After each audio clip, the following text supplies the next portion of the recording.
Hello and welcome to the Warhammer podcast. I'm Dan. And I'm Jack. And today we're going to be bringing you our 2023 rewind. We're looking at the highs and lows of 40k in 2023, what GW did right and wrong. We'll be bringing a unit review, which is this week is a Dark Eldar one, Mandrakes. Yep. And what else have we got coming up, Jack? And we're going to be looking into 2024 and seeing what we're hoping for and maybe any rumours that's been out there. So Stay tuned to find out.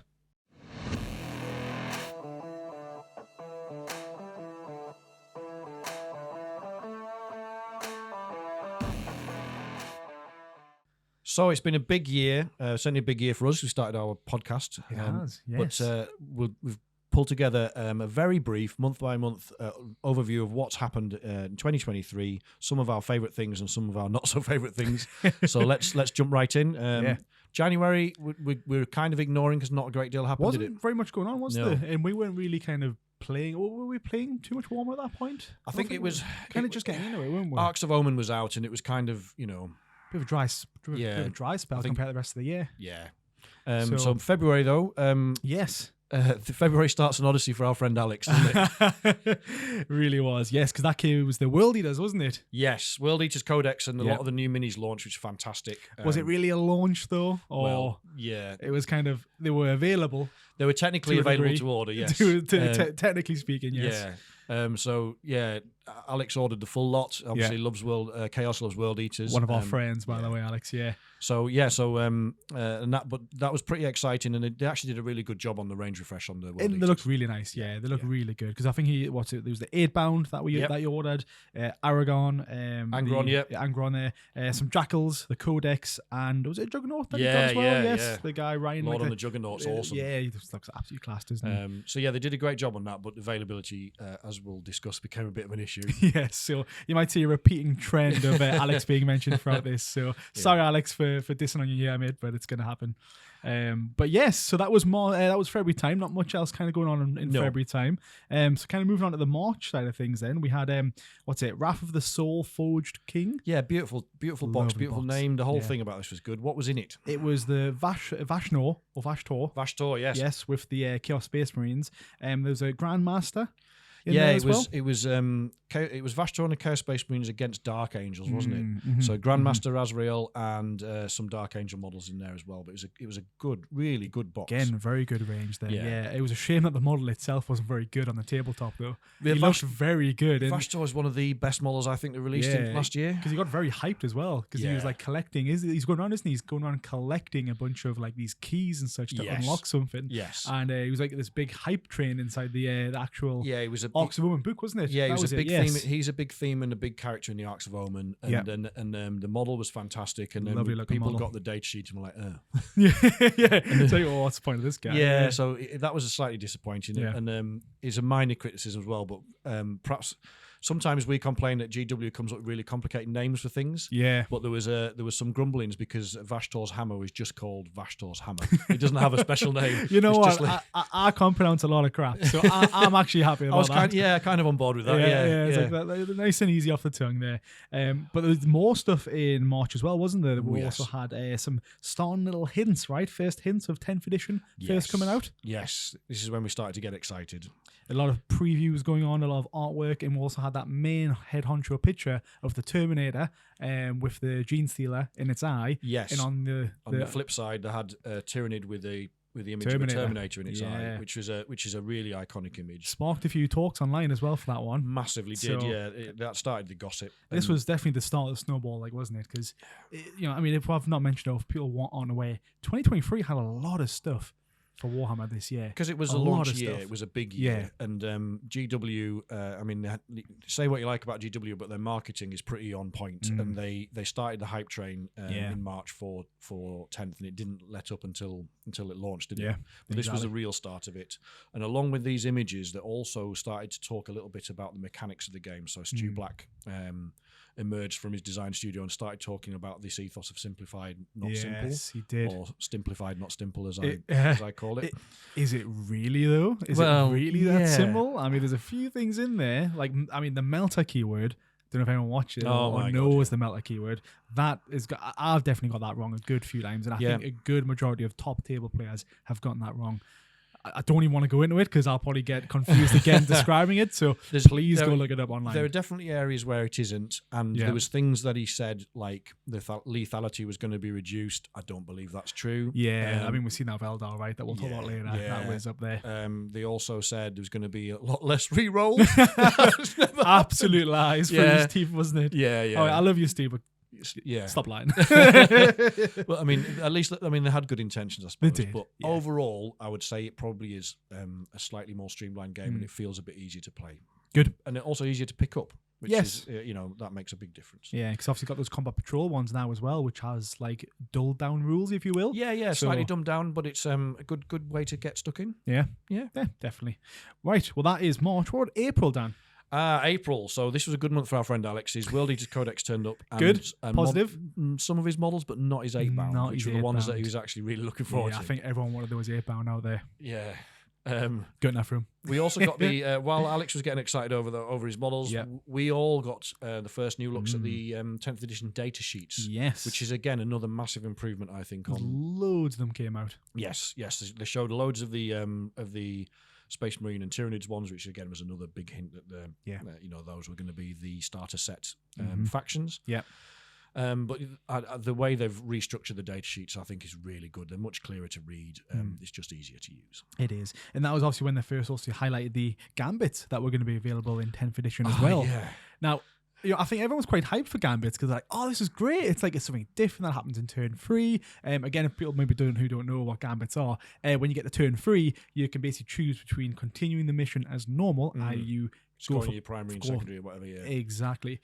Or you basically take a gambit, which is effectively a gamble, and you have to complete a very hard task. Yes. And everyone looked at them at the time and was like, that looks good. That's something different. If I'm losing really badly, I might go for the gambit. Yeah. And I don't think, and I haven't seen very many people use the gambit. I keep forgetting the first 3 or 4 games. Everyone got to the end of turn 3, and everyone was like, "Oh, do you want to gamble? You want to do it? It gives like addicts, wasn't it? It was like, "Oh, you want to do it?" Like scratching the hands. Like, let's go, a little gamble. But I've never. I think I've seen one. I think I've seen one person try and do them. I think it was our friend Jared when I played him, and he tried a gambit just for the fun of it. I've definitely tried one in a little friendly game, but didn't pay off. One of my favourite Dark Eldar content creators is a guy called Scary. Is a Canadian guy who has a channel called Scaridcast. Go and check it out if you haven't seen it. It's awesome. And he won a GT recently with Chikari, and one of his games he won on a gambit. No way. At a GT. That's ballsy. And then that's pretty. Then good. he went to a tournament the next week and played one of his best mates, John Necron, who's a big Necron player. And did a gambit and beat John again. So he's got 2. He did gambits twice. Maybe I'm wrong. Maybe the gambits are good. Or I'm just a very bad player. Yeah. Probably that one. I think you have to be. I mean, he's one of the best players in the world. You have to be a good player, but also it is luck because it's like you need a high roll on the dice, don't you, to get it to come off? Yeah, it's true. Because like even if you don't complete the objective, you still got a chance. Yes, you've got a chance. Very hard chance. I think on some of them it's like double 6s. Scan you need boxcars to pretty much get them off or like over a 10 or something. Hard to do, but really hard to do. It's an interesting mechanic. It is. I'll be surprised if some tournaments don't ban it because I think you would be a bit annoyed to lose a game to a gambit. If you'd sweated really hard to get ahead on points and then lost to a gambit, it'd be a bit annoying. Well, another big thing that also happened in April time as well, though.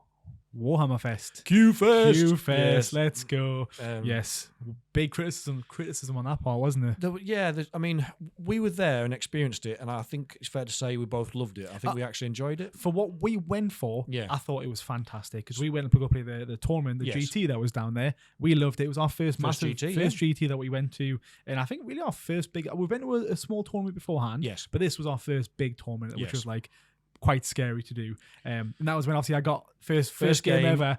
I was on the live stream. On the live stream, unreal stuff. That was so fun, so much fun, but very nervous, very scary.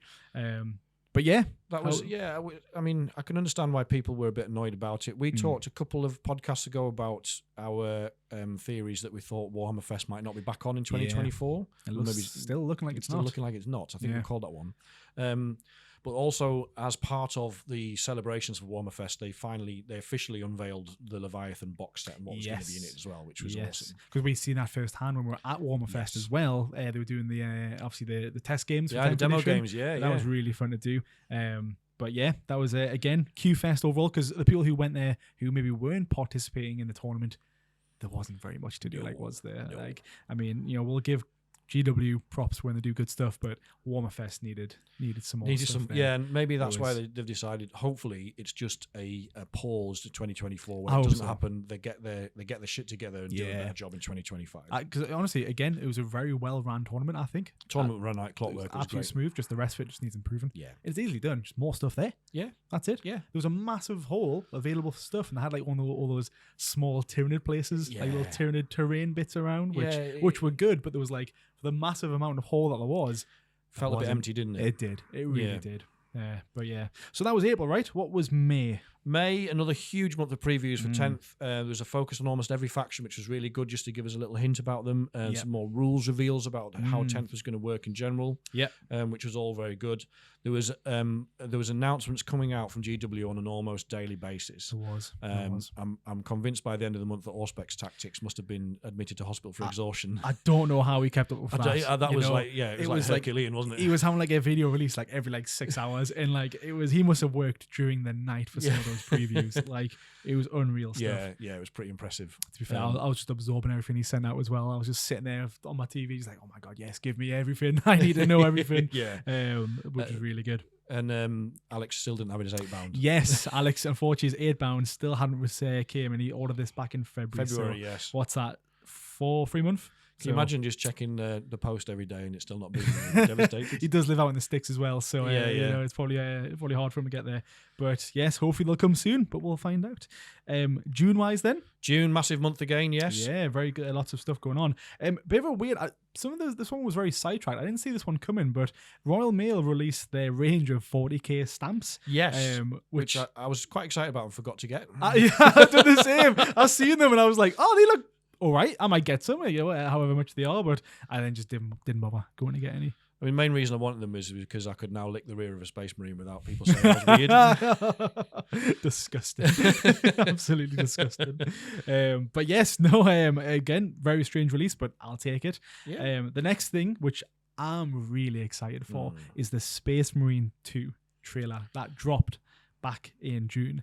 Have you played Space Marine 1? Space Marine 1, no, I haven't. I know it's on my list of games to play, but it was for those that don't know, we're talking video games here, but it was it was extremely well regarded, wasn't it? Well received game, yes. It came out. The online multiplayer for it was unreal. The campaign was really good. Followed Lieutenant Titus? Yes, his name is. Yes. Very good guy. And basically, it's just a good story. It was just a bunch of orcs, and you just basically just crumped a lot of them, and it was lovely. It was so much fun. I do enjoy crumping orcs. Yeah, everyone does.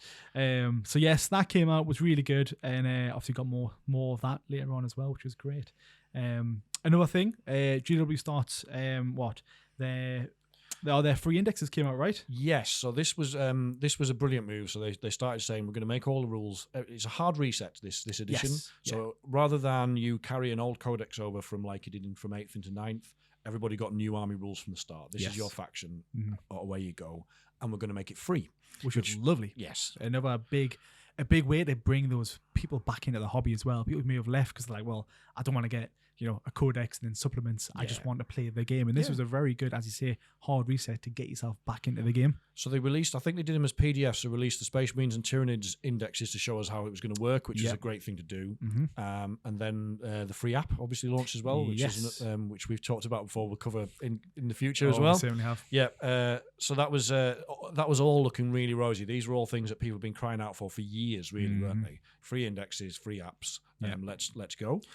It was a very good start as well, to be fair. The app was very, again, I think people were nervous about using the app because from previous experiences, the app was a bit shit in the nicest way possible. The previous iteration of the app was pure trash. And they just didn't update it, which for a massive company like theirs is unforgivable, really. For a thing that helps people use the game, and like they were very against people using third-party apps or like third-party software, but then their own app didn't really do or have the right model information on there or the right weapons on there, so it just wasn't very kept up to date. I mean, they were probably like one step short of hiring an assassin to go and find out whoever runs Wahapedia. Yeah, exactly. Yeah. But couldn't find them. Yeah, he's still out there. The reality is, some guy in his spare room shouldn't be able to knock out a better web app than you can as a multi-million pound company. Yeah. So, but fair play to them. The new app was pretty decent. I was going to say, to be fair, the new app that they have released is good. Yes. Now, again, I don't like the model around it, but I think the app itself for an army builder, very nice. So to start with, they said it's free, and everyone was like, "Yes, this is perfect." And we'll come on to that later we kind of knew what was coming in the story. But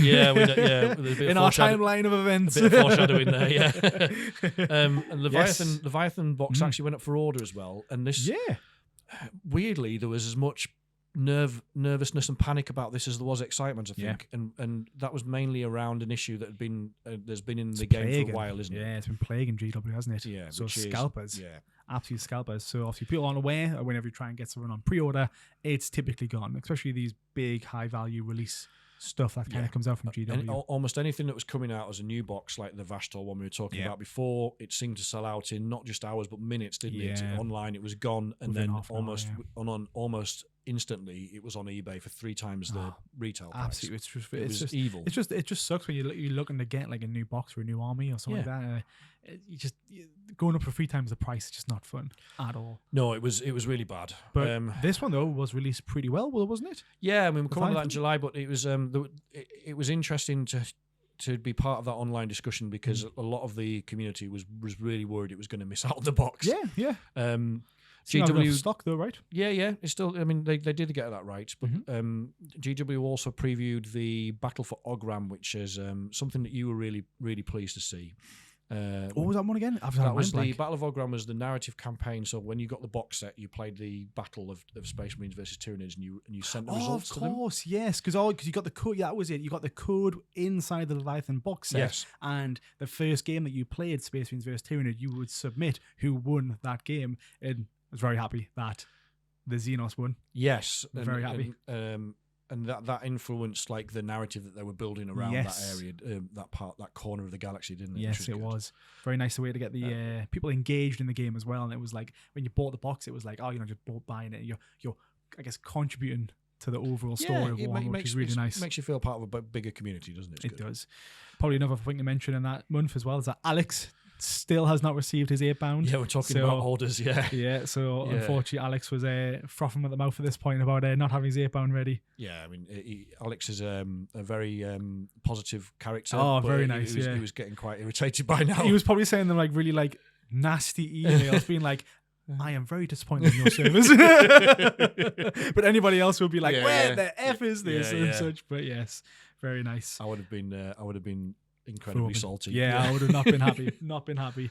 And that moves us on to then July. Yes. What's happening in July, Dan? Big month. So the Leviathan's obviously launched. Battle for Ogram's launched. Yeah. And then it's a hot mess, Leviathan, or 10th edition. What? So, what do you mean? So 10th went smooth, Dan.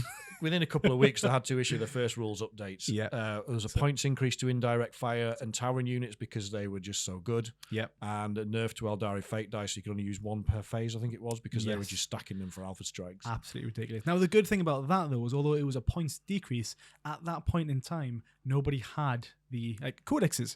So all the points changes were done on the app, wasn't it? Yes. So there was no kind of like controversy. That's always a big thing, isn't it, in the past, where you get your codex, you love it, you think it's great, it's all up to date, and then 2-3 weeks later, GW changed the points. And it's like, well, part of the book's now absolutely useless. So because it was an index and it was all free online, that went down pretty nicely across the community. But did the changes to fate dice impact Eldar dominance? Absolutely not. No, they were still insanely good. They were still like 69, I think, or 68. Yeah, I think they very were high 60s. High 60s, early 70s, something like that. Yeah. So that was on the win rate. Yeah, that was on the meta watch, by the way. If no one knows, so I know we're driving in there, but so the meta watch for that month, it was Eldar at the very top at high 60s. Yes. High 60s win rate, which is just crazy because there was a lot of ones out there who were like 42. There was 39? a bunch Question in mark? the low 30s and low 40s and mid to like high 30s. Yeah, so not fun. On the plus side though, loads of minis launched, which we reviewed in the very very first episode of our little podcast. Yes. Little young ones. It's quite funny to go back and look at it actually. Because it was July when we started this YouTube channel. Yeah. So it's been how long has it been now? 4? No. 5 months? Yeah, going on 5 months. Yeah, so crazy come a long how time way. flies. Yeah. But hey, very good, very nice. Anything else happening in July? Went to our second GT Northeast Open. Yes, that was good. I like that tournament as well, to be fair. Brilliant tournament, really well run. The guys that run that Majority T3, Ricky and his crew, they're looking at bringing some more tournaments, big GTs back, and hopefully monthly RTTs as well. That would be nice for Newcastle, which would be good. Yeah, our region in Northeast England were not best served for tournaments of that respect. We've got lots of other sort of great tournaments put on by other people, but in actual ITC point scoring tournaments, there's not a lot. No, but like I say, hopefully more come up in Newcastle, because that'd be really nice, and it's something that's reoccurring every month would be lovely for us. Yes, nice and easy. Hopefully I won't have the table collapse on me like I did.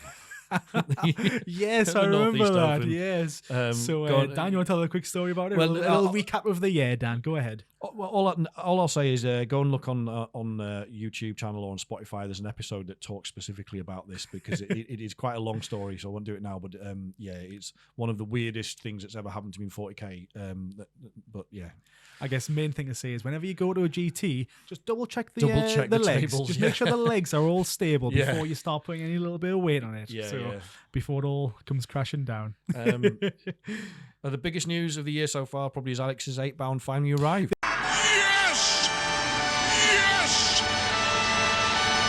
They did. Well done. Yeah. He was over the moon when he first came back. Full 5 months after he ordered them. He actually had to cancel his order with the company that he'd ordered them from, and then just found them in stock somewhere else and just got them straight away. Wow. So.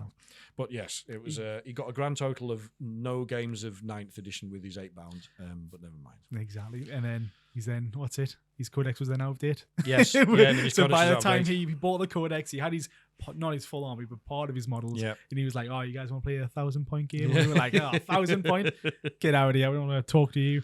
But yes, he had it for a few months, and then it was gone. Yeah. To be fair, that was the same for Imperial Guard, actually. I got the Imperial Guard codex, behind me, the special edition one. Played maybe 2 games, and then 10th was around the corner, and I was like, it looks nice on the wall now, I guess. GW have got lessons to learn from that. Yeah. And the codex schedule, we'll come on to that more in the second half of the podcast, but the codex schedules, they seem to be trying to front load them, so that it looks to me like most of them are going to be out in the first 2 years, and that's how it should be. Yeah. It should ideally all should be out in the first 2 years. If not first, first year is a bit much, isn't it? Because it's like 14, 15 armies out there. So, but yeah, as soon as possible, basically, it'd be nice.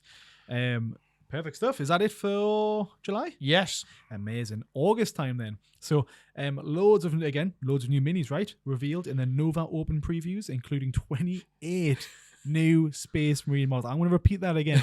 28 new models for Space Marines. Yeah. GW, please give me some Necrons, more Necron stuff. I mean, yeah, we had three new models, and they removed 4. Or something like that. So that's a net loss. Yeah. Net loss, please, GW. But yes, this included Terminators, Jump Pack Intercessors, Terminator Captain, Stern Guard Veterans, and 23 more. Wow. Scouts, all that sort of jazz. Yeah. Ridiculous. Come on. Yeah, they are the best sellers, and we do get it, but they do, they've got too many. Yeah, they got too many.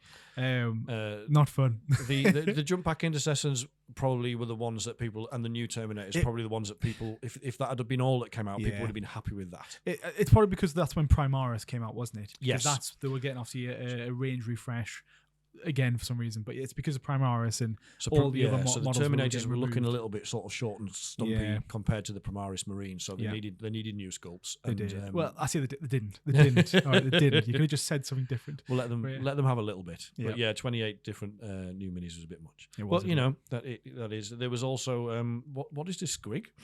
Yeah, so that was the Rock Brew Squid Clonk. Right. I think that's how you say that. Rock Brow, I just put it in there because I thought it was cool, and it was something other than Space Marines. It's like an Elvis squig or something like that. It is, exactly, and I think that came out, and I think everyone was memeing it. I thought everyone loved it online. To be fair, I think it's a really little cool model. It's a little squig. Is it a squigosaur or just a squig? I don't know. I think it's a squig, but basically it's got a little rock kind of.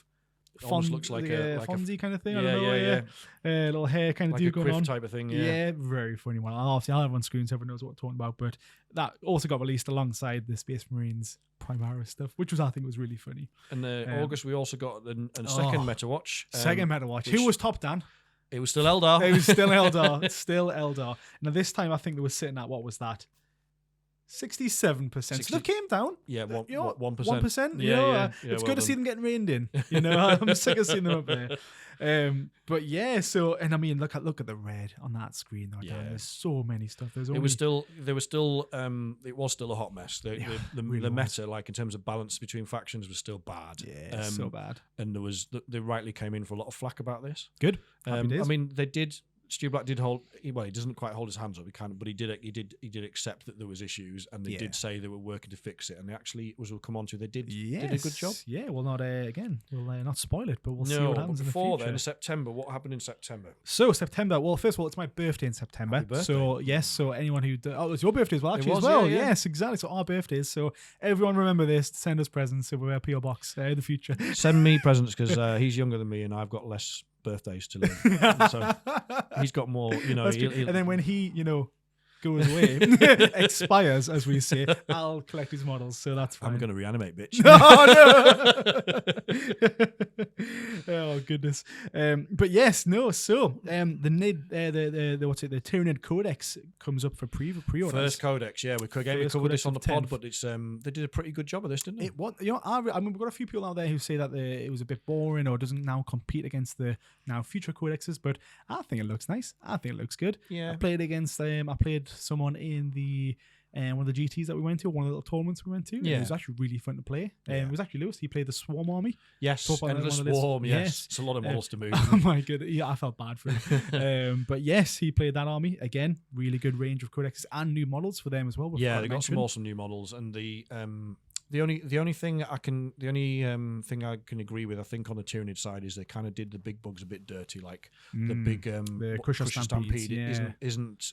It's difficult to take in any sort of competitive environment. He mentioned it was actually yesterday about obviously what's it One Eye, Old One Eye. So he's a part of the Crusher Stampede, but the part of the abilities in the Crusher Stampede is that if they go below half strength, they get like more tougher. Yes. But when you have Old One Eye in a unit, that unit can never go below half because of a special rule that he's got. Right. So for him being in the Crusher Stampede, because that's what he's for, can't gain the benefits of the actual attachment. So it's one of those bit of an oversight, which I'm sure will be correct in the future. But fingers crossed. Yeah. We also got the first balanced data slate. Yes. Which, as we just said, was at Stu Black's and his team's attempt at balancing the meta, bringing balance to the force, and they did a pretty good job, didn't they? It was, yes. We've seen buffs to Votann, Death Guard, and Admech. Yes. And nerfs to Titanic and Towering units. Yes. Which really sucked for my list in the future. But yes, and faction-wise, Custodes and Gene Seal. Yeah, they got big nerf. I mean, which we haven't really seen very much of them now. Actually. No. I mean, we'll talk about that in a minute when the next Meta Watch came up. But it was definitely it definitely made a big impact. Yeah. In fact, we might as well talk about it now. But Go ahead. So the Custodes they're just inside the Goldlock zone still, but they're one of the bottom factions now. So they went from being overpowered to right at the bottom. Yeah, they were like Votann 50s. went the other way, so they went from like a high 30% win rate all the way up to second or third. Yeah, they've come down a little bit since, but they are very strong now. Yeah, there's some big guns that they've got that basically just absolutely shred through things now. And those Hearth, I think they're called Hearthguard, their version of Terminators, they just fire an awful lot of shots at you as well. Crazy stuff. The partner to the Tyranid Codex, the Space Marine Codex, went on order. I was really surprised the Tyranid one was first, I'll be honest, because as we just talked about, Space Marines are always the poster child. Yeah. But it was quite refreshing. And then nice. Hot on the heels came the Space Marine Codex. Again, we've talked about this, we've done the Codex review, go and check it out on YouTube. But they did a pretty good job of this as well. Yeah. Didn't upset the meta. No, there's some good flavour in there. Some detachments are pretty competitive. Yes, but nothing obscene. I think it's just nice to not see an army go from either way up to the top or basically just down to the bottom where they're unplayable. Yes. So although I think they changed ever so slightly, I think they went down ever so slightly, but it's still nice that they're still up there. They still haven't lost what they had basically. Yeah. And I think everyone's just learning how to play other armies now as well. So there's lots of factors in play. Absolutely. And also we got some new telly. Oh, we did, yeah. Pariah Nexus, right? That was revealed. Yes. You can watch that via the Warhammer Plus app. Your favourite app? 100%. I'm all well behind it. But yes, so that was got released, and I checked out IMBD, and it's on 7.5 rating. That's good. Out of 10 on IMBD, which is not bad at all. That is good. Fair, yeah. It's 3 episodes long. I watched little clips of it on YouTube, just because that's the way I watch my animations for Warhammer. But yeah, so again, it got released. It was pretty good, well received. People were asking for season 2, but I think the story ended pretty nicely with it. They need to continue it on. So again, that was quite nice. And to be fair, it was just nice to see that the animation side of things were getting some attention, because when they'd done that in 2021, when they'd done that cease and desist on the third-party animators, a lot of animation went away from Warhammer, which I'm a massive fan of. So it was nice to see that something came out that was kind of getting noticed and being received. I mean, there was really some other good animations on the website as well. They're growing it. I think the gripe, and you argued the case very eloquently for on a previous podcast. Again, go and check it out. It's in our archives, but you argued very eloquently about why this was a bad thing for us as consumers of 40k content, because it just kind of reduced it massively reduced the amount that was out there. Yeah. But it looks now that they're starting to bring some of that back. Yeah, I mean, when they released that, I think they just kind of brought down the hammer basically on everyone that was out there. But there's still like little bits of animation out there. Yeah. So hopefully, I would love to see them release that. But I think that it's GW, and they're going to protect their margins and protect their budget and protect their own app. Which it's in their right to do. So I'm not against that. It's just the way they're doing it was what and it kind of created a vacuum where there was, like, if they'd had a load of content ready to go, nobody probably would have batted an eye. But there was kind of like, it was a dry. It was a dry spell of stuff. And the animations that were released, I'm not saying the animations were bad. I hate when people say the animation's bad. The animation fits. The animation has to fit the story and what it's trying to tell. Yes. When you're watching it, and I will die on this hill, people out there, right? If you watch an animation, you see the animation's crap. Don't say it's crap. Think about the story, and if it's telling the story that it needs to tell, the animation isn't bad. Yes. Got to think that. So don't go on the Warhammer Plus app and see all these animators, because all you're technically doing, if you go on there and you're saying, look, that's bad, you're stopping more animation from being made. Let people learn. Let GW learn to see what we like, what we don't like. Don't just criticize it. I mean, sorry, you can criticize it, but don't be so negative that we don't get any more. That's not what we want. We want to basically give good reviews and basically say, look, this was what was good, this is what was bad, and then answer the question: did it tell the story that it was telling? That's what we want to look for. Fully agree, mate. Well said. I'll stop that because I will die on that hill for a very long time. You could talk about that for a whole podcast. Oh, I certainly would. I certainly would. Maybe we'll do one. It'll be a 3-hour-long video. But yes, and again, this was the month where they did release the army builder as well. Yes. So that came out where you can basically go on the Warhammer 40k app. You can get obviously, if you've already got a subscription for it, you can build your army now on it.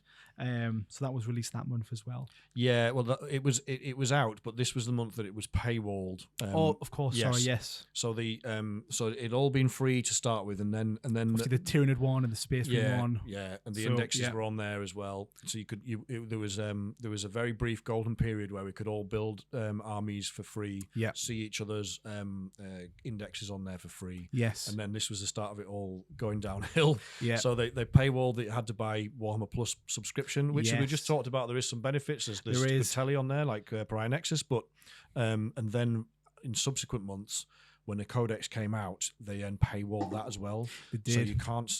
So for example, I used to be able to, if I was playing against Space Marines, I could go on there and see what you get the list off your opponent. You could look on that and, all right, this does this, this does this. I have to watch out for this. And then once the Codex came out, that disappeared. Yes. So unless you have a code from your hard copy Codex, you can't access those.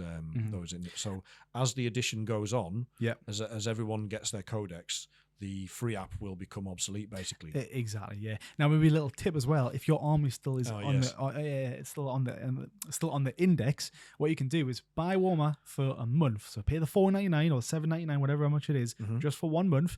Go onto the app, make a list of every army that's currently on their index. Make about 3 lists for each of them. Then unsubscribe. When it comes back to renew, don't renew it. Your army lists will still be there, so you can still have more than 1 list.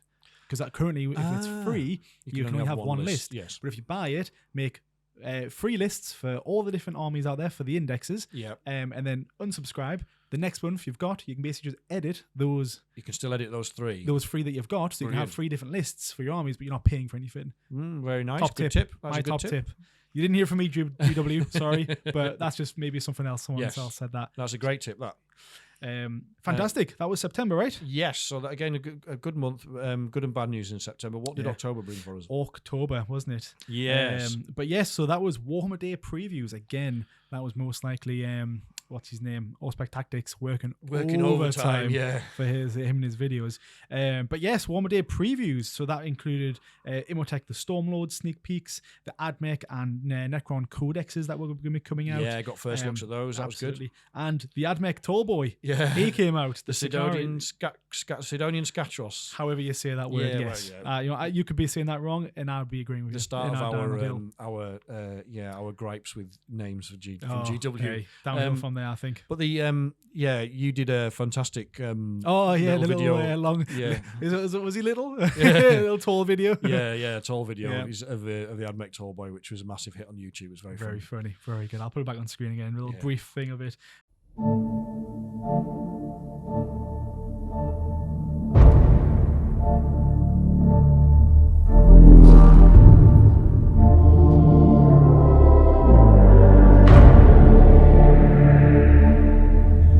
But basically, a very tall boy for him. That was really fun to see. Imhotep the Stormlord, he looked unreal.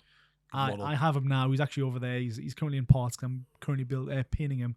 So I'm looking forward to finishing him off. Yes, and we're going to be talking a little bit more about that in our Codex review, the Necrons. So look out for that coming on YouTube as well. Yeah, definitely. And other more stuff in October was the Christmas battle boxes. These were lush. That was nice. We did a very good breakdown of the point wise for that. Points per pound. Points per pound, yes. That got a bit of traction, actually. Some people were talking about that online, which I was very happy for. It's a good way to, I think it's a really good metric to use, yeah. Mm-hmm. So obviously, if you're buying the Christmas boxes, sometimes you look at them and you're like, oh, these are actually really good. However, if you actually look and see how many points you're actually getting per pound, sometimes maybe better just to be like, well, actually, tell you what, I don't need this box because I can get, if I buy them separate, I might get more for my money. Especially if you're looking really just to, I think the main thing for that one is if you're just trying to get 2,000 points to play an army, the battle box might not be always best for you because the points that come in the box, I think the lowest amount of what ones that were in there were like 450. They were quite low down on there. So you're paying like 130 quid for 400, 500 points. You might just buy like 4 tanks and then you'd be straight up to like 800 points. So you just got to be careful. There was a wide variation, wasn't there, in terms of points per pound value. And I mean, obviously, sometimes you just want the models, but there was there was some really big differentiations in terms of how much you were getting for your Christmas money. So check out that podcast if you want. It seems like we're just promoting our podcast. I mean, we are. It's our podcast, but you know what I mean. It's our content. Yeah, it is. But it was a good that, and we also went to the Wildlings 1,300 points tournament. Very strange. Very strange points total, but it was basically 1,000 points plus bring something big, wasn't it? It was. But you brought 3 big things. I brought 3 big things, and I got a lot of eyes from it.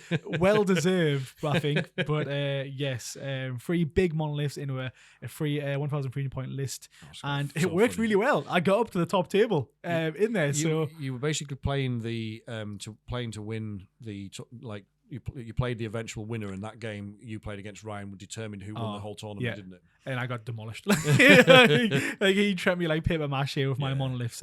But again, it was a very fun list. I don't regret it. I know everyone everyone looks at me and is like, can't believe you brought 3 monoliths. But honestly, it was a very fun list to play in. It was a good fun tournament. And you know what? I'll defend myself. That wasn't in the meta at all. At the time, no one was bringing monoliths in lists. Very true. No one was using them. They didn't have any special abilities at that time as well. Towering was just removed and nerfed because towering units could no longer fire Overwatch either. Yeah, you couldn't. Titanic units couldn't fire Overwatch, and towering units you couldn't see through buildings the same way as you had done at the start of the edition. So they got a massive nerf me prior to running this list, and I still got to the top table. You did. So, you did very well. I'll take it. But yes, so that was October, November, Dan. November, the Warhammer World Championship. So we've got more mini reveals. It's been an incredible year for the amount of stuff that GW has churned out. We did get a lot of stuff. And we finally got Orican the Diviner. Oh, we did. New model, which is pretty cool. Again, you've bought him, built him, and started painting. Almost finished him. Just need a little bit of highlighting there now. Nice. But yes, he is definitely getting there. Very awkward model to paint as well, I will say. Is he? He's just like, in some parts there's like some really good detail. Like his staff looks really cool, but then his chest has like half a chest. And it wasn't very good. And if I'm honest, he was probably the hardest one to build. He was his chest, the way he connected was his two chests, but his back and front chest connected together. Right. And he slid that on top of the bottom half of his spinal pit. Yeah. And it didn't connect properly. I was I thought I'd cut it wrong, so I was trying to shave it down. Nah, it was just a very awkward one. I looked online and people were saying that it's for this day and age, it's actually a really bad model to be putting together. Yeah, it kind of harks back to the last time we got a range refresh when some of those models were incredibly fiddly, but you'd expect them not to be now. You know, they shouldn't be. Exactly. I mean, he is a beautiful looking model. As Necron players, we're used to having to the frustration of having to put some of these things together. the flayed ones. Shivers down my spine for those ones. But yes, so he came out. What else came out? We've got Asmodai from the Dark Angels and Deathwing Knights, which are also Dark Angels. That's like their Terminators, isn't it? Their special units. It's interesting that we've obviously got the Lion earlier in the year. Yeah. We've got Asmodai, we've got the Deathwing Knights. It's looking like it's looking good for Dark Angels. We'll talk a bit more about that later. Definitely. And also, in great news, we've got the third installment of MetaWatch, which confirms that Eldari are no longer broken. No, they're just still really good. They're still at the top. Still top. We've got the lovely Jess coming in to knock with little mics for that. It's absolutely fine. But yes, so they were at the very top, which was great. Necron and Alchmech codexes go up for pre-order as well that month. Yes. Back end of November, so we jumped straight on the Necron one. Oh yeah, for sure. And we also played our first doubles tournament. Yes, that was fun. That was really fun. It was again something that we've never done before as well. Yeah, I absolutely loved it. Enjoyed the practice games that we played. Enjoyed the tournament. Big fan of doubles. I mean, it's never going to fully replace 2K head-to-head competitive, but for getting your mates around a table and like more casual Hammer, I think it's brilliant. It was just, I think one of the things I enjoyed of it was that like I go there to learn my armies and like learn different things. Yes. Having 4 different armies playing at the same time just means that you're absorbing a lot more stuff in there. Yeah. What happened in this tournament as well, a little brief recap, is I took a very melee list and you took a very shooting list. Yes. But that kind of everyone almost done the same. Yeah. So it was quite funny because like during the game, it was like you were shooting the other enemy and you two were having a little shoot. Whilst Dan and the other opponent was shooting, I was then just chatting to the melee guy and I was like, how's your day, mate? Is it all right? Yeah, that's a cool little come on. And we were just having a nice little chat and then when I got into the fight phase, it kind of slipped up. Yeah, you were doing the same. You're sitting down for the shooting phase with the other melee guy, and then me and the shooting guy trading blows, and then you two got up and we sat down. Yeah, very nice. It was good, really good fun. Looking forward to more of them. Yes, and then last but not least, the year's finishing pretty strongly. Yes, some good stuff coming in December. Some last minute things which I was very happy for. And I guess we are recording this on the 14th of December. No, 17th of December. 17th. So that middle of December. We might get more stuff, but probably not. But we might, because it is Christmas, and GW like to release stuff around the Christmas time. It wouldn't surprise me. We've had stuff in the past that's come out the actual, like, literally days before Christmas, so we'll just have to wait and see. And what I've noticed from our podcast, whenever we record, the day after, big announcement comes out, and we're sitting there like, I've just edited the video, like, it's about to go out. So, this will happen again. This will happen again. Mean things about them and how they treated animators, so Yeah, that's it. But yes, so what's coming first, Dan? Rogue Trader. This is the massive multiplayer online game that they're in the 40k universe, which is and the fact that they've called it Rogue Trader is exciting for me as an old head, if you like, that I'm interested in. Is this going to hark back to first edition and that kind of setting for the game? But it looks very interesting. I'm a bit wary of massive multiplayer games because I was of the generation that got completely addicted to Warcraft when that came out. Right, that's a very good game. To the point where that was like there was me and 2 of my pals that played it, and we we would play it all the time. And then when we saw each other at like family gatherings and that, we would just all huddle in the corner and talk about Warcraft. Yeah, like a bunch of like the addicts that we were. So as much as it looks awesome, I might just have to swerve that one, otherwise you'll never see me again. That's very the podcast just go high. Yeah. So everyone, Dan's not here again today. He's currently busy. But we also had the Space Marine 2 get a release date come out, didn't we? So Space Marine 2 was released, not released. The release date was released, and it's going to be the 9th of September. 2024. Yes. So that's something that we'll be looking forward to in the future. So good news and bad news, because obviously we got the trailer quite a lot earlier in the year, which was a good indication that we thought maybe it was coming out, maybe even this year, but it's now going to be another 9 months into 2024. But it's, good things come to those who wait, but it's coming and we know when it's coming. Definitely. And then we've got some book reveals, actually. This fits quite nicely to obviously our Horus Heresy kind of book club that we're running. But this first book, I am really looking forward to this first book. So it's the art of the Horus Heresy. So basically, fans of the classic Warhammer art, rejoice. The art of the Warhammer Heresy is coming soon to join 40k and Age of Sigmar. The new entry in the Warhammer 40k book series compiles over 100 illustrations into the greatest single collection of the Horus Heresy art ever assembled. So it's going to be a jam-packed book of amazing artwork. Yeah, that just sounds gorgeous, actually. GW do, if I've got to give them props, they do very lovely artwork for a lot of the good highlighted moments in most of their books. They do, and the Heresy just lends itself. I think it's inspiring content for artists. There's some amazing Heresy artwork out there, so I'm really interested to see what this contains. And also, the process of going through this and deciding what to leave out must be quite hard. I can imagine, because they'll have well over 100 stuff to put in there. Yeah, so but maybe it'll be the first one in the series. Might do 2 or 3 of them if it's they could probably do easily 2. But yeah, this is stuff they've got right. If you like the artwork, this is a must-have, isn't it? Yeah, I mean, I can probably say this book's selling out. Yeah, relatively fast inside there. So if you do want it, keep an eye out for it, and make sure you grab it when it does come out. And then we recently did our first Black Library book club review, which was again our lovely friend Alex inspired us to do this, and he chose 1,000 Suns. One of the key protagonists in that is Ahriman, and there's more coming out on Ahriman in the Black Library. Is that right? Yes, there's one more book coming out from it. I think it's called Undying. Ahriman Undying. So for basically, there's a small little brief summary of the book. Throughout his travels, the sorcerer of the Lord of the 1,000 Suns has been searching for his ways to restore his cursed legion. Ahriman may just have found his chance in Ahriman Undying in this book, basically. The 5th novel in the enormous... it's the 5th novel in Ahriman's series, so he's got... the Heresy's so big, but Ahriman's got 5 books to himself. He's a little greedy boy. We talked about this in the book review.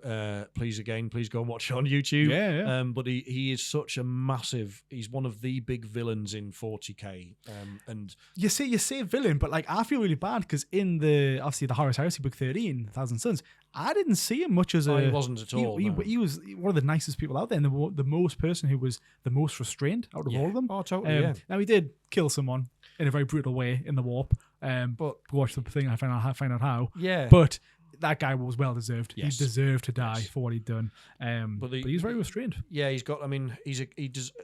Whether he deserves 5 books, I don't know. We'd have to read them and find out. But he's a fascinating character, and he gets one of the best story arcs in 30k in Heresy in terms of, like you said, how he starts out as being a very loyal subject of the Emperor and a kind and decent man. Absolutely, yeah. And becomes one of the Imperium's worst nightmares. Absolutely. So that's exciting. I'm looking forward to that. But we'll have to catch up on the other books, obviously. So we'll stay tuned for more book club. We'll let you know what's coming next. Definitely. We've got some more novels coming out as well. We've got more models, to be fair.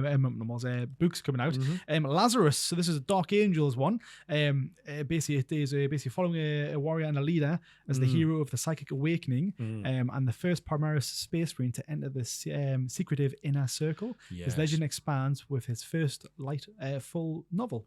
Right. So this will be this is very much a 40k novel, but that sounds pretty good. And again, we'll talk about this more, but Dark Angels are getting a lot of love at the moment. They are. Again, we'll be talking about that in the future on 2024 because there's a few rumors circling for that one. But yes, they're getting more.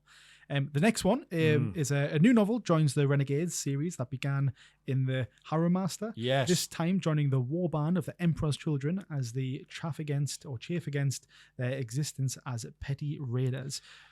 So this book is actually a follow-on from, what was the book? The Alpha Legion? Right, yes. A book that was out there. Yes. So again, if anyone's a fan of Alpha Legion, go read that and then probably read this one that's coming out.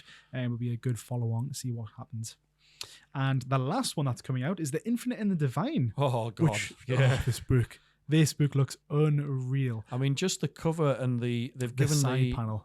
Like the page edges have got this like almost satin purple sheen to them. It's just gorgeous, like a gas kind of giant, and it's lovely, absolutely lovely. I can see that selling out immediately. Yeah, I will be online trying to get it, and I will cry if I don't. But looking at the book, I can only predict the price is going to be quite expensive, though, right? Yeah. It's, I mean, some of the books, even now, some of the books on eBay for Horus Heresy, it's like 20 quid minimum.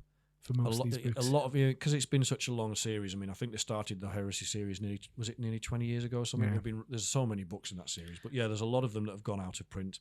Yeah. The Infinite and the Divine, everybody are taught to about the Black Library. If you're saying what should I read, this always comes up. Yeah, so very good. It's a very popular book, and it deserves a special edition. And fingers crossed we get one. I was gonna say we'll both try. We'll both try to get one. Yes. But the books kind of all been revealed. And the last bit of news that were found before we were recording this podcast was GW. Again, give them props to what they've done, but they provided a £2,500 bonus to all their staff in the year as well. They got half a year's profit of 100 million. So they've got a lot of money out there. Overall yearly profits grew 12.4% on last year. Year on year, yeah. So, plastic crack is real, Yeah. Weirdly, on this announcement, their share price dropped 11%. And there was people putting two and two together saying, the shareholders don't want them to give the staff bonuses. That wasn't what it was. I used to work in investor relations, and the reason the city was disappointed with the results was because Games Workshop had only delivered sales as expected. So that they'd actually priced in that they thought they were going to do better than expected, which is a weird position to be in. They've still gained loads of money, yet the shareholders are still disappointed. So it was an odd one, but it goes to show you, it's one of the best performing stocks in the last 10 years. If you put your money in 10 years ago, you'd be absolutely laughing. Exactly. But good. They get a lot of a lot of criticism for how they pay their staff, because the people that work in the studio and certainly in the retail don't get great wages. No. So the fact that they give them this bonus is good. Yeah. You can bet your bottom dollar that the middle and senior management team's got a lot more than £200,000 each. Based on that, for sure. Yeah, based on that money. But again, still money at the end of the day, so they could have got nothing. So it's good. Yeah, I mean, they got £1,500 last year, so it's an extra grand in the pocket. And at this time of year, it's fantastic, isn't it? Yeah, exactly. And plus, because everyone who works for GW loves GW games in some aspect or other, they're going to get some of that back. Oh yeah. If I couldn't work there, basically, all my money would be going straight back into where I got it from. So I was watching an episode of the Painting Phase, which is a brilliant podcast. And Peachy used to work at GW, and he was saying that there was a period when you could go and buy stuff and they would just take it out of your wages at the end of the month. Oh no! And he's saying there's people that couldn't pay their mortgages, that just because of just during the amount of stuff. Because they'll probably make it so easy to do that as well. So they had to stop it. But I could. That would be us, wouldn't be able to afford this podcast if we did so. But I mean, fantastic. Yeah, right. Yes. I was 2023, really good year for Warhammer. Good year for us. Really good year for Warhammer. Yeah. The GW is, in my opinion, is getting better at almost all the key aspects. It still needs to work a lot on availability of stock. So particularly when something new comes out, make more of it. Like these books, please. Yeah. Don't one per person. Yeah. Not one per 100 per person. And I know people that weren't able to get Christmas battle boxes. Some other places that ended up with more battle boxes. Some places, some independent gaming stores that had been told how many they were going to get and then had their order cut just before delivery. Not great for customers. No, so there is stuff to work on there. But generally speaking, considering how much they managed to cram into 2023, particularly the second half, new edition of the game.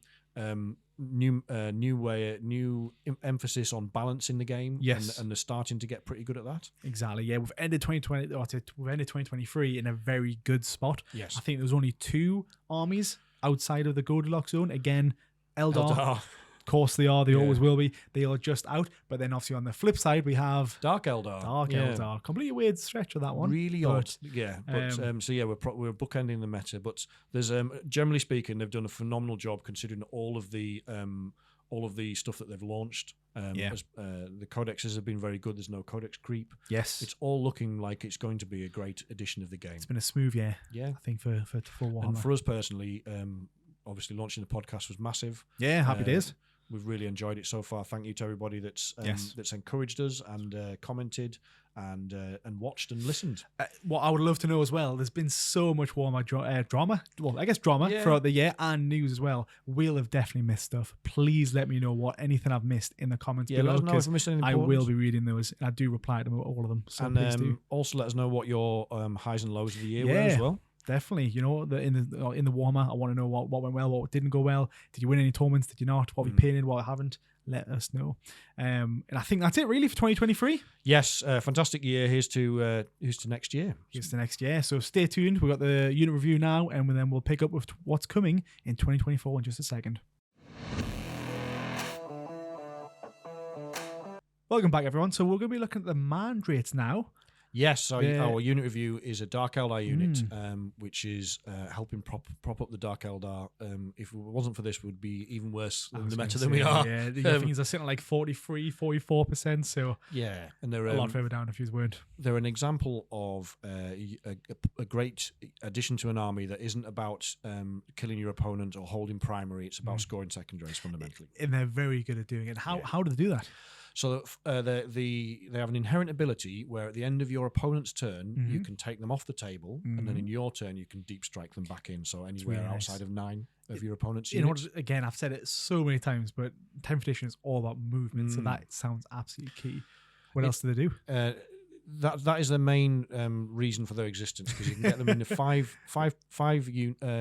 models to a unit and 13 points each, so it's like 65 points per unit, so they're quite cheap. So a lot of competitive Drukhari lists, you'll see 3 units of these guys because they're just throwaway units to score your points. So investigate your signals, engage on all fronts behind enemy lines. All of those deploy teleport Homer. You can also infiltrate them at the start of the game, so they can start up the board a bit like we do with flayed ones. Yes. So if you want some early board control, if you're playing like the deploy servo schools mission, for example, so you want to be on those middle objectives. That makes sense. You can also use them for that. So they've got a lot of versatility for that 65 points. In terms of actual gameplay, they've got got reasonable movement.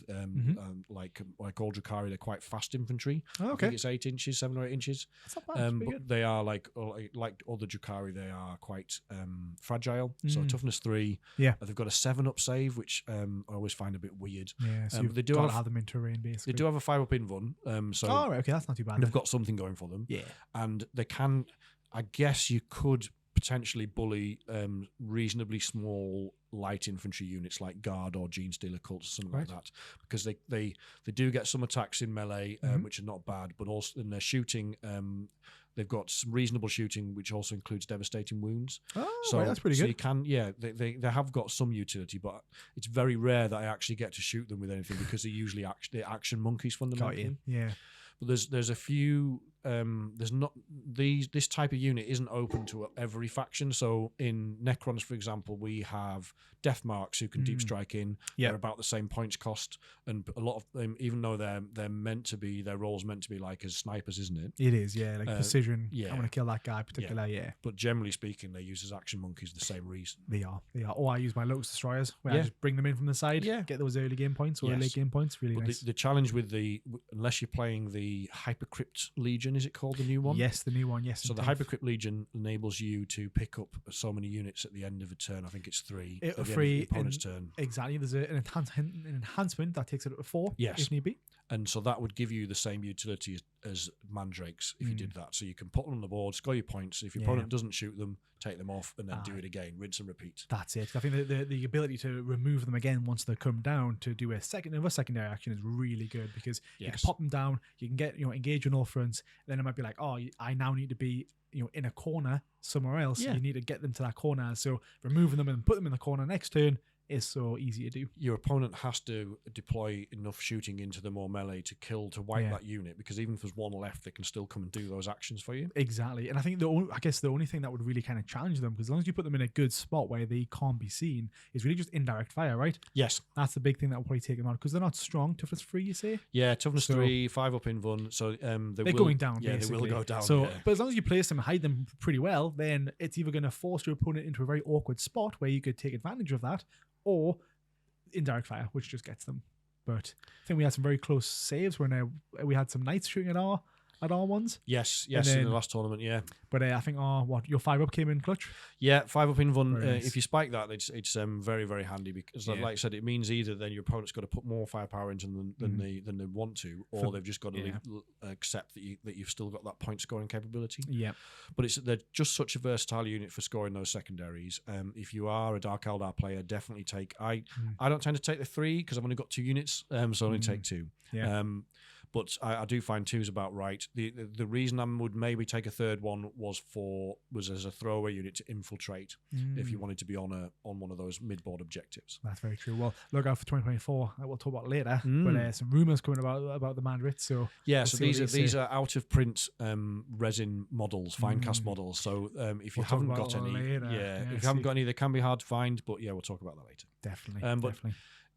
If you're playing against Dark Eldar, definitely try and take them out fairly quickly if you can, because if you don't, then they will score. For 65 points, one of those units could score you 10, 20 points in a game. There we go. Easy. That's a very good amount of points. Yeah. For what, 65 points? 65 points, yeah. Very nice. Very handsome. They've definitely come in clutch in most of the games that I've played. Very nice. Anything else for them?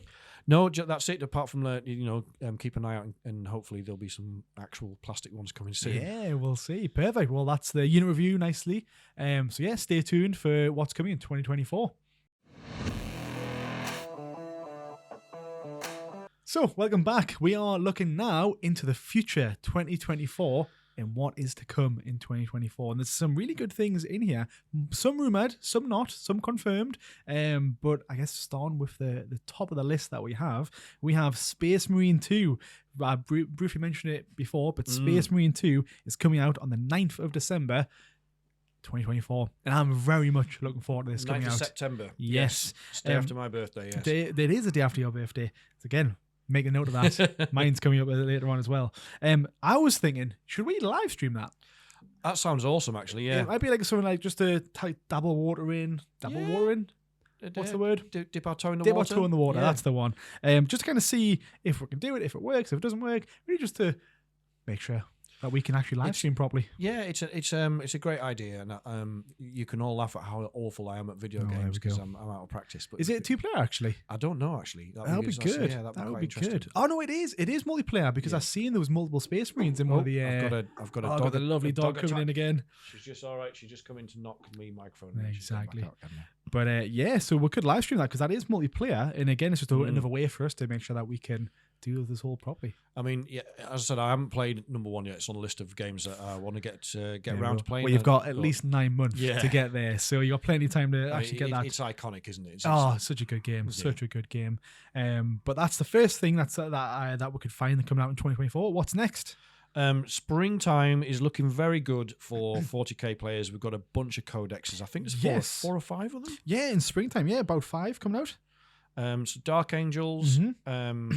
We'll talk a little bit about that later. Yeah. Orcs, which is very exciting for a couple of our pals, particularly Dan. He loves his orcs. Definitely. And I'm really Custodies are also getting a codex, which should hopefully address the issues that they've got because they're right at the bottom. They're just not being used at the minute, really. They got like 3 or 4 nerfs. There was 2 or 3 that were deliberate in terms of points and unit sizes, and they changed some of their stratagems. And then another one was basically to do with devastating wounds not being mortal wounds anymore. Yeah, they're just not a melee army anymore, they didn't basically. Get a save against them, but they lost pretty much their what they were good at. All of the things that they were good at disappeared. And they're now just average at them, basically. So if you're being a custodian player and you've only got a select amount of models to play with, and those models are average at best, you're not going to get through an entire list of army. No, so Custodian, really looking forward to what their codex has got to offer. Tau, they again got a massive buff in the last balanced data slate. They're one of the big competitive armies at the moment, mainly just from point cuts. So again, the Tau lore is one that I'm always really interested in, and we'll talk about this in our Necron Codex review about the Necron lore, but the codexes so far, the lore in them has been really cool. It is, and the good thing about the Tau one is that since they're such an early race, every single time they get a new codex, their lore always gets expanded, and they always get new weapons, and every time they always get like better and better weapons, and it kind of makes sense for a very early species where they're kind of evolving and they're growing and they're getting more stuff. It just fits naturally with their, obviously, if Space Marines get this like, a new range refresh, it's like, well, why? Like they've already established, they already know what they want, but Tau are a new faction in the grand scheme of 40k. So these new things that they get just make sense. So it'll be interesting to see what comes out. And then last but not least, Chaos Space Marines. Yes, Chaos Space Marines. This one I'm really excited for as well. Obviously, our friend Lewis plays Chaos Space Marines, but their index was one of the better indexes I felt in when we got the hard reset for 10th. There's an awful lot of flavour and there's a lot of richness and depth to it. There's different ways to play it. It's just it's looking at it from the third party perspective, because we don't play Chaos Space Marines, but I think it's probably one of the best, if not the best, indexes. Good. So be really interested to see if they can keep up that quality level in the codex. Exactly, and I think as a whole, the lore wise as well, Chaos Space Marines are getting a lot of stuff at the minute. So when their codex comes out, I expect to see a lot of lore drops coming out. Which would be really nice to see as well. Yes. So that's exciting. And then that's springtime, right? What's coming in summer? Summer codexes, we've got 2 Gene Stealer cults and the Sisters of Battle, Adeptus Sororitas. They'll be interesting ones to see. I think there's more coming in summer. They've just not announced who those ones are yet, because the picture that they've got released on their website have those 2 ones in there, but then they've also got a third that's currently grayed out. Yeah, so this is the confirmed schedule, and there's 2. I'm expecting... I'll do one of my famous predictions here, but I'm expecting at least 2 more, possibly 3. I think there will be 4 or 5 new codexes in summer. Yeah, well, it makes sense just to kind of get them out of the way, done and dusted, because that'll take 2024 will take us up to then to 2 years with almost 2 years with 10th being out. Well, you think about Leviathan came out in June 2023. So if they can get that means by the end of spring there'll be 9 codexes out, which is about a third of the list. I think there's about 27, 28 factions.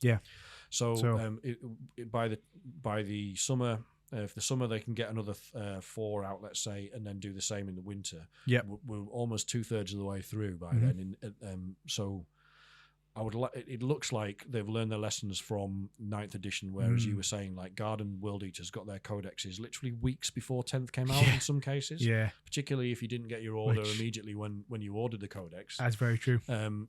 So they really need to give players longer. You can't be leaving a faction like a month or 2 before a new edition comes out. It's just not fair. It'd be nice to get all the codex out and then like supplements come out where like changes the game rule, or like just the game kind of changes in certain ways. And they could argue the case, well, you've got an index so you can play it, and that's fair enough, but everybody wants a codex, I think. And everybody deserves a codex. 100%. Yeah, definitely. So, but, very nice. But it's so far so good. In terms of the other summer codexes, I'm hoping we might see a Dark Eldar one for selfish reasons, but we'll just have to wait and see. Yeah, we'll have to see.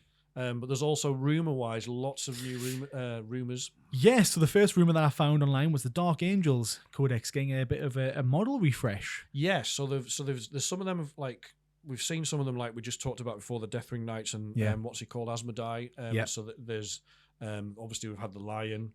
But there was back at the beginning of 2023, when there was some talk that Dark Angels might have been the box set faction. They might have actually, in the past, they've done this where they've focused on a specific faction of a specific chapter for the box set, but it wasn't to be. They went generic in the end.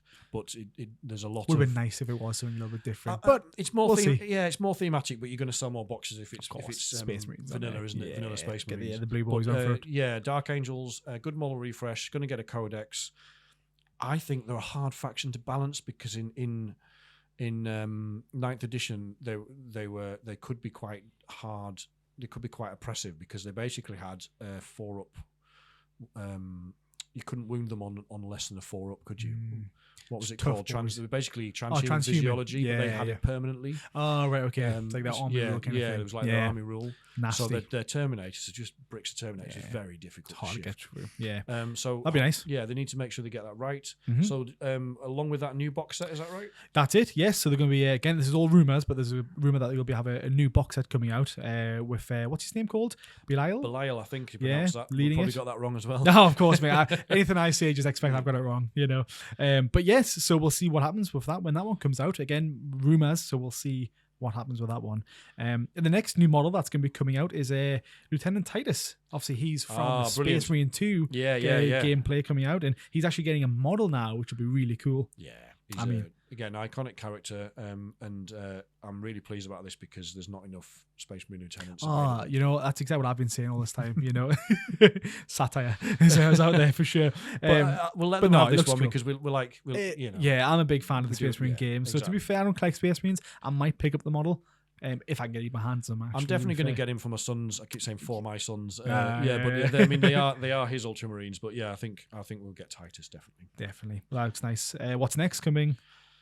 Apparently a new Crusade. So they previewed this earlier this year. They did. It's coming out next year's a new Crusade book, which is exciting for Necron players because it's the Pariah Nexus book. Exactly. So we should get like a bit of a faction focus. Is that what it's called? Yeah. So we'll be getting more goodies hopefully involved in that one. 15 new missions for Crusade and rewards and upgrades, etc. So Crusade is something that I've played a little bit of in 9th and I quite enjoyed it. And it might be we ended up writing our own homebrew narrative campaign that I played with my son for his Space Marines, but now that he's got a better handle on the game and tends just a bit easier to play, isn't it? It is. We might look at buying this and playing through it. Yeah, it would be good. It's, as you said, just getting a bit more expansion of the lore, etc. Yeah. Even if neither of us plays Crusade, we're probably going to end up buying this. Probably there, yeah. Again, because hopefully there's since it's like around the Necrons, hopefully we get some more stuff. There was. Hopefully Space Marines are kind to us and like, you can have one of our 2 models. It's all right. One of our 28 new ones. Yeah, there's still a few things like we'd still love to see a new Nightbringer model, wouldn't we? Oh, please, absolutely. Yeah, I'm sick of it. I want a plastic one. I'm sick of resin. So be nice to see that because they're going to have to sort it out sooner or later because there's one. I've already seen at least one really good 3D printed version of, and I think somebody else has just recently brought out another one, which are the same size and scale as the Void Dragon. That's nice. Good. That's what you need because they look a bit short. I think I'm actually looking at it there now, straight ahead of us. It's half the size, so the Nightbringer is half the size of the Void Dragon. It's underwhelming. That's just sad. It's just sad. But that aside, more rumors. Now we just touched on one half of this box in our unit review. So, So basically, there are possibly rumors of a new Kill Team box coming out, which is going to be the Mandrakes versus the Night Lords. Yes, Night Lords are a Chaos Space Marine faction, aren't they? They are. It's funny this one because Night Lords they kind of like, if I remember the lore correctly, they kind of like flaying the skin off their enemies and stuff like that. They certainly do. Which is basically what the Drukhari do as well. Don't want to meet them in an alleyway. Let me tell you. And you can see some sort of narrative there where there's like a big pile of dead bodies and Night Lords start flaying them, and then the Drukhari turn up and like, actually that skin's ours. And the flayed ones come and they're like, I don't want any of this. You guys, please, after you. But yes, so that'll be an interesting box set. Yeah, I mean, do you reckon you'll pick it up if it comes in a set? 100%. Yeah. The Mandrakes, everybody is this one. They need to make sure they make a lot of these because a lot of Drukhari players are waiting for plastic Mandrakes. What we've just described, they're out of print. They need them. Yeah, they're looking good. You can only get them occasionally on print to order from Forge World type thing or whatever.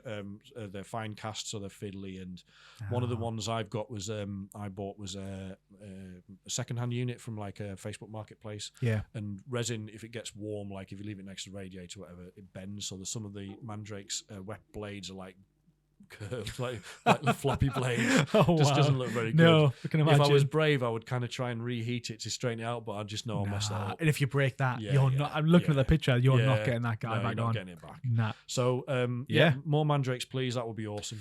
Very nice, very nice. And I guess lastly, kind of what we're doing. We're looking in 2024. We're looking to start on a few new things.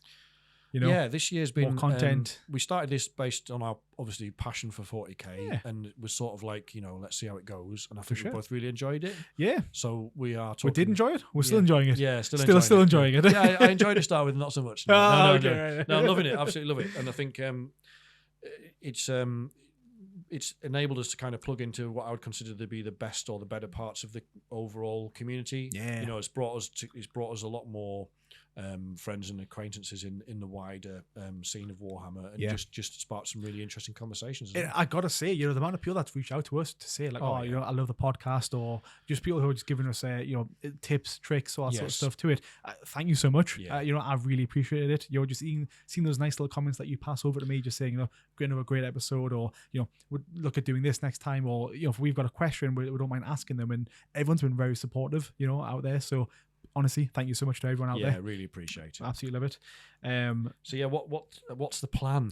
So 2024. I mean, I've got my own goals. Dan, you've got some of your goals. Do you want to go one by one, or do you want to just say all your goals first, and I'll go through mine? No, let's go. Let's go one at a time. Go head to head. Yes, head to head. Yes, right. You start, Dan. Go ahead. Okay, so this one is a little counter to the norm for Warhammer, but rather than going new year, new army, I'm going no models. Oh, how long for? The full year, or let's say 6 months. 6 months. I doubt this for a second. Well, I've got when I used to laugh at people out of pile of shame because I didn't, and now I've got a massive pile of shame. But also, I'm addicted to 40k buying groups. So if Necrons or Jakari come up cheap, I'm like, oh, that's a bargain. Yeah, and they buy it. But then what did you just buy like a week ago? 2 monoliths. Yeah, I thought you did. They were a bargain. Oh, sorry. No, I mean, to be fair, right, I got 2 monoliths for 70 quid. Yeah. Plus, new on Sprue Catacomb Command Barge / Annihilation Barge. It's really good, yeah. And plus 5 Triarch Praetorians as well. It's a good deal, so 70 quid. Yeah. So, can't go wrong with that. If you went to the shop, the Triarch Praetorians and the barge would cost you 70 quid on their own. So I basically got my rationale is that's how I'm rationalising it. I got 2 free monoliths. It makes sense. One of them, as our friend Dan said, looks like it's been dragged through a hedge backwards. Bless it. It's like it's literally coming apart of the seams. It's going to take a bit of work, but a bit of null oil, bit of silver on there, a little bit right as rain. All right. Yeah. So rather than buy any more minis, I want to build, paint, and play with what I've got. Good. So that's. And we'll see how start off strong. Yeah, we'll see how long that lasts. Yeah. What about you? So my first thing that I've got is more tournaments. I've loved them. I think they're great. I just love getting out there to see people. I've put on specifically doubles. I just think doubles is much more relaxed scene. Like when we played it was great. I didn't have to worry or think too much. Didn't have to worry about like setting up the terrain, or if I had a question, I could ask someone that I know, opposed to maybe like the judge or someone else. And after you play Necrons and I was playing Necrons, so if I had a question, it was just nice to lean over to you, who obviously knows Necrons themselves, just to kind of get that. So for me, more tournaments, more local tournaments if possible, but just overall more tournaments. Yeah, local tournaments if possible. If not, we're going to have to go spread on our wings. Travels. Yeah, which is fine. Is fine.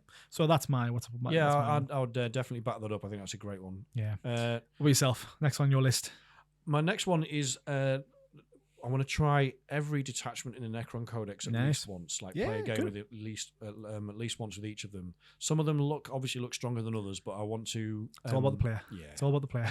Well, there's also we touched about this when we previewed the Codex in the last episode, and the Annihilation Legion, which is like melee crons or Destroyer Legion or Novok, whichever one you want to think about.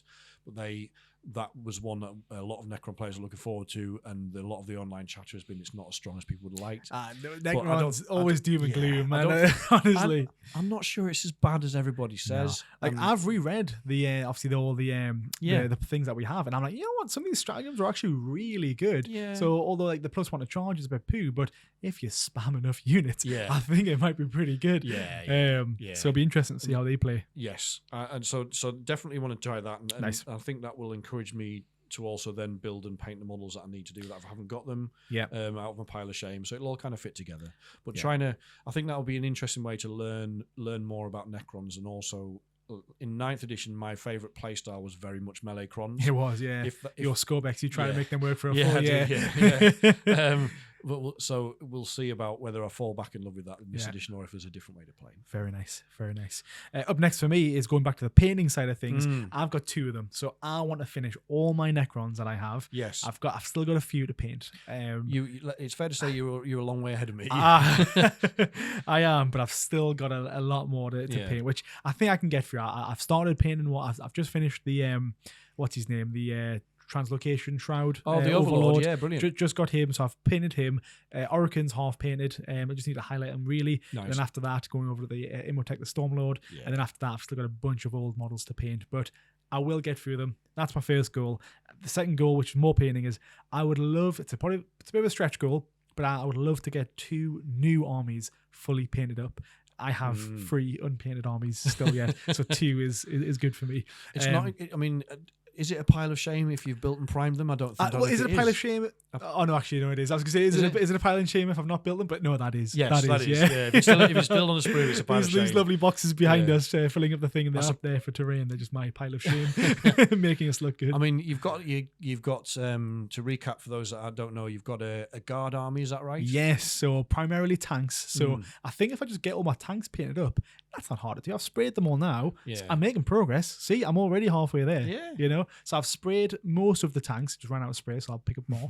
And then just get some. I've shot myself in the foot on this one though. I've went with a snow themed kind of build. Tricky. I'm not very good at painting snow, but I was like, you know what, let's give it a try. I don't know what it's like. I like testing it. I like pushing myself to try something new. So going for an all white army. We'll see how it goes. Yeah. And the second army is not Chaos Knights, Imperial Knights. Yes. Now they're only about 10 models. 2 big ones, lots of small ones. Yeah. I think I could do that. Get those squeezed into this year. People say they just build like a little bath. They just dump the models in to get all like the null oil in there, and that's the back end mostly done. Yeah. So I'll probably end up just doing that. To be fair. Yeah, I mean, I would consider you to be a good painter. You can check. You've got a load of a load of good pictures on your Instagram, which is mastercollyminis. It is mastercollyminis. Yes. Yeah. Collie with a Y, COLLY. Yeah. But yeah, getting there. I basically started that just to kind of give me inspiration to be like, look, I'm just going to start posting pictures.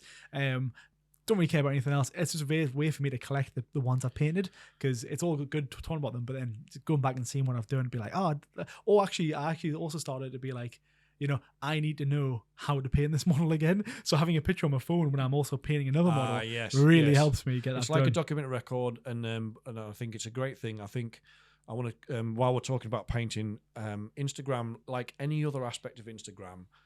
It can dishearten you because you see so many perfect models out there. It can, but it has in the past got me a bit down. But you have to flip that around and say, this is where I am now. I can be honest about this, and let's see where I can go. The best thing to do with those kind of ones, if you're scrolling through Instagram and you see people who are painted really well, go on the profile, scroll to the bottom. Scroll to their first posts. Guarantee the top painters out there will keep those ones on there, and you'll see their progression. That's another good thing to do. So yes, I did look on look on some, be like, how will I ever get there? But again, if you just scroll down and see their first posts, it builds up that inspiration. Be like, oh, that's where they were. That's where I am. Yeah, I'll get there. Yeah, and everyone will get there. That's great advice. And that's I don't confession time here, but I don't actually enjoy painting. I find it I find it a chore. It can be. Sometimes it can even give us anxiety. It's a hassle for me. But one of my goals is trying to learn to paint better, but learn to enjoy painting. Yes, I think it's a good shout, because if you're not enjoying it, then if you get like 20 orcs or something like that, or 20 Necron warriors, you're like, oh my god, like what is this? I think you have to find a painting style. This is probably worth a podcast or a podcast section in itself, but tell me what you think. But for me, it was finding a painting style that fits with how I like to paint. So I started off trying to do the too thin coats, and you're doing your layers and your shades and all this, and I was just bored and struggling. It was too long.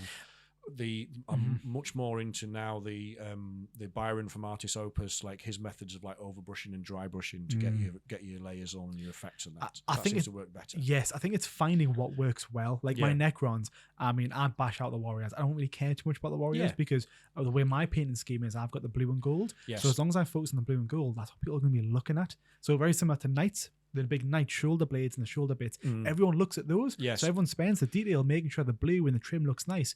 But if you turn the knight upside down, guaranteed. Right, yeah. 9 times out of 10, the Knights player has not painted the actual like chassis of the kind of the undercoat of the army. It's all just gonna be dry brush, no oil, and then done, because it works. That's all that needs to be done. You're right. I hadn't thought about that. So don't focus too much on the chaff. Just focus more on like the big models. Very Necron Overlord theme. That like I don't care about my warriors. Yeah, absolutely. Yeah, I spend time on those guys, but you're mere chaff to me. Exactly. Yeah, you are nothing. Yep. So yeah, no, definitely find your rhythm with them, I would say. Yes. So I'm getting there, and I need to find a rhythm. I find painting on my own a bit boring. I've started to rope in the kids, because usually I get into a bad loop, so I leave painting to the last minute. I need to paint stuff for a tournament. Yeah. I panic paint, I'm stressed, and then I don't want to paint anymore and then I come back to another tournament and the whole cycle repeats. It makes sense. Bringing the kids in to help out with that and just sit down, have a chat and chill out is quite good fun. Definitely. We haven't put this on our list, but I'm just wondering, both of us bought airbrushes this year, and both of us had airbrush like fails basically, didn't we? It's not been doing well. No. Not been doing well. I can't get mine to work at all. My first one was the same, broke out as well. So I mean, mine didn't break. I just had it and I didn't like it and I just couldn't get it to work. So I was like, you know what, maybe it's like, I bought a cheap one. I was like, it was like 15, 20 quid. So I was like, you know what, maybe it's the airbrush that I'm using. Maybe it's the tools, not the person. Yeah. Well, I bought like a 50 quid one, and it's definitely the person, not the tool. I cannot use it. It's one of those that is a very steep learning curve, isn't it? Airbrushes. So, but I think you just need to sit down with like a few hours and just get it. And somebody that knows what they're doing. I think I need someone there. Yeah, I started watching videos, and they were like, "Oh yeah, just do this, do that. Hey, it'll work." I'm like, well, it's not. It's not working. I watched a lot of videos before I persuaded myself to get one, because it's quite a big investment. So the airbrush itself isn't too much money, but the compressors are quite like you need a good compressor. Easily, yeah. So that was my big investment, if you like, apart from the Leviathan box. That was the big investment of 2023, and I've used it twice and broke the airbrush. So I really need one for my tanks. We need some airbrush masterclasses and then learn. Yeah, even if I was just using it for priming and putting down base colors, it could be a massive, like you were talking about Necron Warriors. If you're doing 20 Necron Warriors, if you can prime them and then put the lead belcher on in please, it'd be a doddle. Any tips? More than welcome in the comments. I need them basically. Yeah, help. Give us help. We need help. Just help. Any help. But yes. Good. For me, another one. Can I go back to the channel? Yeah. I would love this year, 2024, to hit 1,000k subs. I think that'd be class to do. Hitting 1,000 subs would be awesome. We've not really. We've kind of had soft goals. Really, where we started this, it was like, let's see if anybody's interested. Like, will anybody watch it? Yeah, we're just like, this looks crap. From our friends and family who would make watch. Yeah, I've got a really good podcast you should watch. Yeah. But yeah, it's kind of sort of grown by itself, and now, and I think it's I think it's reasonable to set goals. Yeah. As long as it's not a goal for a goal's sake, why not? Yeah, why not? Well, this is just a hobby at the minute, which is really good. A hobby to run alongside the Warhammer kind of thing, and we love it. We like talking about it. So yeah, let's see where we can go. See where it goes from there. But that's for me. What about you? Anything else? I'd also put on more tournament events in terms of podcasting. I would like to. I think you agree on this as well, is to start as getting guests on the podcast. That would be lovely. We had one. Yeah, there's people that have reached out to us that have said, I'd be happy to be a guest on your podcast. Yeah. There's people who have reached out to us and said, would we do like be a guest on theirs and then come be a guest on ours, that type of thing. And there's also some, there's some other opportunities there. So I think as much as I love sitting here and talking to you, it'd be nice to do the odd podcast where we talk to somebody else, I think. Yeah, makes sense. And I think it's just nice to get to get out there more and just kind of talk to people, see what their experiences are. Yeah. Because I think we have a very good vibe on like giving our, I guess, honest thoughts, and it'd be good to get everyone else's honest thoughts on certain topics. So it'd be really good to see. Yeah, I think and this is not a criticism of anybody else's podcast, because they're all slightly different, but we've never wanted to be a Me Too podcast. And I think we deliberately avoided going down the guest route to start with, because that's quite a well-trodden route. I mean, I listen to a lot of those podcasts. Oh, yeah, I was going to say, we all listen to them. Yeah, but I think it's just like, I think for us, like, this is very new to us. And we're just like, well, let's just get our feet planted. Get our feet into the table, and I think the last thing I want to do, I've mentioned it to you before, is that I like to make sure that the quality is good enough that I'm happy with. Yes. And I'd feel really embarrassed if I had someone and I almost wasted their time, because maybe the video wasn't set up right, or the audio wasn't good. And as you can probably tell, if you've been watching us from day dot, every single time you watch with, there's always something new going on. Yes. So all of this happens because of Jack. I just turn up. He's the pretty face to the podcast. But joking aside, between us, we do have a philosophy that we brought in from our a work environment. Yeah, continuous improvement, which is a good thing to have in your life anyway. Yeah. But each episode we review it. We're our own harshest critics. How can we make it better? I rinse when I'm editing this. I'm just like 1 hour 2. I'm like, damn, what the hell are we saying? Like we're lost in train of thought. We're very harsh on myself, but it's all in the aspects of kind of moving forward. One thing I want to admit as well for my 2023 confession was a couple of episodes. These posters that we had were fake. Oh yeah, they were not real. So funny story behind it was I had purchased these disc plates because I loved them. I thought they were great, but they arrived and they were damaged. Yeah, and I was so annoyed that they were damaged because I think they look unreal on the wall. Oh yeah, and then when I had them, they're damaged. So when the day we came to record, they said that they were coming to pick them up to replace them, but I wasn't sure if they were going to be giving us the new ones or just taking the ones we've currently got. So what I'd done was I took a picture of the disc plates on the wall, and then I took them down. And then when I was editing the video, I put just photoshopped them back on. So for 2 episodes, I had them on the wall that weren't actually it's there. Seamless, though. It's a fair play to you. Yeah. And we had 2 comments saying, "I love the background. The background looks really good." I honestly, when I seen your comment, mate, I was over the moon from it. So I was like, no one noticed. I was like, thank goodness. The trickery of podcasting. Yes, but yes, movie magic, as they say. So what else do we want to do for podcasts? Are we going to do anything else? Podcast wise, no. I think just kind of briefly want to mention it. I think for me, I want more engagement. Yes. I've kind of left the engagement mainly to yourself over on Instagram and YouTube. Yeah. I think I'm going to start recording. I literally just went through and replied to all of our YouTube comments. Yes. I think I am going to be trying to now. This does scale, so obviously maybe the more people we get listening in will be a lot harder for me to engage. But I'm going to try and set a goal to at least have all of our comments replied to. Yes. Now, please don't spam. If you spam, I'm going to bug it. All right, but I will aim to try and reply to them all. Yeah, we've been pretty. I think it'd be lovely. We've been good at that on Instagram and other social media, YouTube. Simply because I haven't got the notification set up, but also I think. Pleasantly surprised. I wasn't expecting as much engagement on YouTube as we actually get. We get quite really a lot nice. of comments on the videos. We get a lot of likes, which is really good for us. Yeah, I'm really happy. I think that's a lovely goal to have, is to be a bit more, because it's partly the reason we started is to build a little corner of our own sort of corner of the community, if you like, and it seems to be working really well. Seems to be building quite nice. But that's all of my kind of goals for 2024. What about you, Dan? Anything left for you? The only other couple of things is we're thinking about. Now that the podcast has grown to the size that it is, not that we're saying we're massive, we're not. We're famous, please. It's probably bigger than we thought it was going to be by the end of the year, which is great. We're really pleased with that. But it's to kind of use that position for good.